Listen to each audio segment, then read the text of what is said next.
ARK Invest has released their June 2025 Bitcoin monthly report, and in this video, I'm going to go ahead and dive into it. So let's go ahead and get started. And with Bitcoin, normally we start here in the summary page. So what's important here is that during June, they talk about Bitcoin staying at that 112 range and staying below that all-time high. They talk about the percentage of long-term holders, or LTHs, hit a 15-year high at 74% of the total Bitcoin supply. This right here is incredibly important. I'm going to cover this more when we get to it, but this is one of the most important things we can focus on when we talk about Bitcoin. They also talk about the on-chain capital flows decreasing. They talk about the price increasing during June, though not that much, at 2.55%.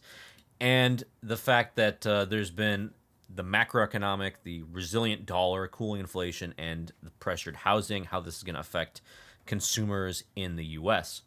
So starting with our Bitcoin network metrics, the only changes that we saw so far is that miner revenue is down, active owners is up, and transaction volume is up. Otherwise, no change. Next, going to the futures basis. This also no change for the most part, so we're going to go ahead and move right into the important stuff. So they talk about Bitcoin's main zone of support being between 96,000 and 99,000. This is something that ARK has talked about quite a bit. They talk about the 200-day moving average. This is an important level of support for Bitcoin. The short-term holder realized price and the on-chain mean. And the simple fact here is that Bitcoin hasn't even come anywhere close to this on-chain mean, this red line right here. These are all going to be strong supports for Bitcoin in the future. They talk about the on-chain mean being about 71,000, the 200-day moving average being about 98,000, and then the short-term holder cost basis being 96,000. So those areas is where you would tend to find support for Bitcoin. If it comes back down again, that's what you'd be looking for. Now they also talk about the long-term holder supply, again hitting an all-time high, a 15-year high for the Bitcoin long-term holder supply. So essentially what this means is that wallets that have held Bitcoin for longer than 155 days own 74% of the total Bitcoin supply.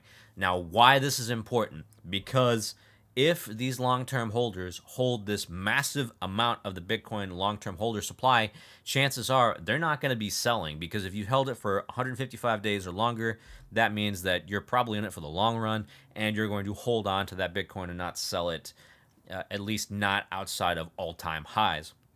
This is essentially what you want to see for Bitcoin.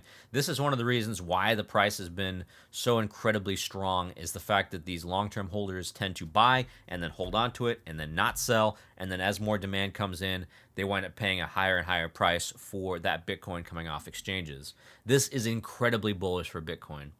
Next, they talk about the MVRV score, this ratio, which will signal declining on-chain momentum. Essentially what they're doing here is they're taking the MVRV ratio and they're comparing against the 2-year moving average. And this gives them an idea of the momentum of Bitcoin. You can see here that when it's green, that's actually positive momentum. And then the red is the negative momentum. The negative momentum tends to happen around the bear markets, and the positive momentum tends to happen around bull markets. They're saying that as of June 2025, that it's decreasing and heading towards zero, which means that would be very neutral. If it heads into red, that would be bearish. If it goes back into green, that would be bullish. But for now, because it's decreasing, they're saying that it's bearish. They also talk about the global liquidity per Bitcoin. So they're comparing the global M2 supply, so the money supply essentially, and then comparing that to the Bitcoin supply ratio. You can see here that over the past couple of years, it's been moving up. Not a huge surprise, because globally, there have been increasing numbers of cash being printed compared to that to Bitcoin, and Bitcoin, especially during the halving, you have less supply coming online. And this is going to continue to go up and up and up as more countries, as more money printing goes on in the economy. They're going to continue to it's going to look favorably compared to Bitcoin. So this is important to realize, that as global liquidity rises, it looks favorable compared to Bitcoin because there's not as much Bitcoin coming onto the market. Bitcoin dominance is also something they talk about here. So Bitcoin dominance has climbed to levels not seen since 2020. Okay, so Bitcoin dominance is just Bitcoin compared to the other cryptocurrencies. And Bitcoin's share of the market is what they call Bitcoin dominance. So it hit 65% recently. And this can be any number of reasons why this is happening. This could be because there's bullishness for Bitcoin, or there could be because there's potentially concern in the market around altcoins, around the other cryptos, the altcoins and stable coins.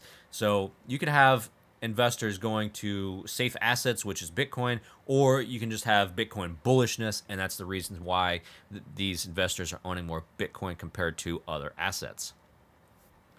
Next, they talk about the market effects. So they talk about the resilient dollar, and so what they're looking at right here is the U.S. Fed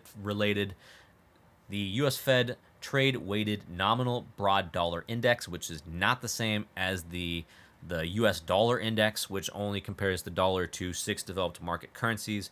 But this chart that they've put up here, they're actually comparing Bitcoin. They're comparing the dollar to 26 currencies, so they're increasing the number of currencies that they're comparing it to.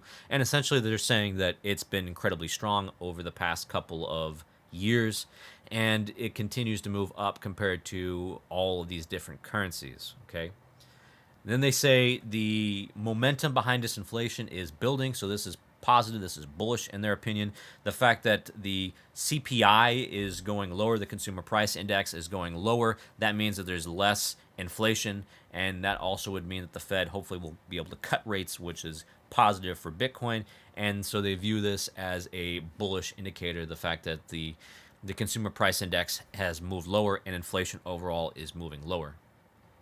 And the last thing to talk about is home prices expectations. So they compare the home price change expectations to the home value index, and they've seen here that the home price expectations have been moving up, while the home value index has shown that home prices have actually been moving lower. And so what this creates kind of a dichotomy between the expectations that there will be home prices that are increasing and the actual reality, which is that they're not increasing. And so what they're saying here is that this is bearish because it would put a significant debt in household wealth, as home equity represents the largest component of net worth for many families. So this is one sign of a weakening consumer, is basically what they're saying. And that basically covers the entirety of the ARK report for June 2025. Again, some really interesting stuff here, including the fact that long-term holders own 74% of Bitcoin supply. That is the most important takeaway from this entire presentation. The fact that Bitcoin has now, recording this in July, has now surpassed the $112,000 all-time high. That's also incredibly important. And the fact that this market value to realized value momentum metric most likely is positive this month, but I'm sure they'll talk about this during July's Bitcoin monthly report.